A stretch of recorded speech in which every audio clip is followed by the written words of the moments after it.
যারা মারা গেছে তারা কোনো নির্দিষ্ট দলের কারো সন্তান নয়। বুলেট যখন একটি বাসায় এসে মা তার সন্তানকে ঘুম পাড়িয়ে বারান্দায় এসেছেন, তাকে হত্যা করেছে একটি বুলেট, সে বুলেট জিজ্ঞেস করেনি আপনি কোন দল করেন।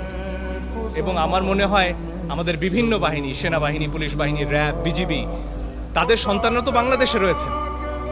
তাদের সন্তানরা কি এই যে হুমকি প্রত্যেক নাগরিকের বিরুদ্ধে, যে বাসায়ও নিরাপদ নয়, তাদের ক্ষেত্রে কি এই হুমকিটা কার্যকর নয়?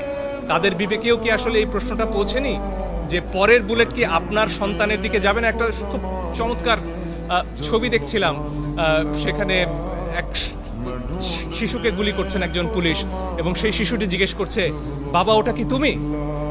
সে প্রশ্ন তো আমাদের সবাইকে করতে হবে।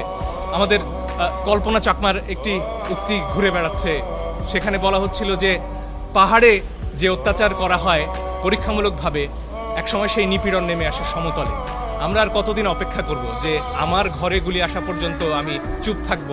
কারণ গুলি তো আমার পাশের বাড়িতে লেগেছে, আমার বাড়িতে লাগেনি। বোধহয় প্রশ্নটা সেখানে।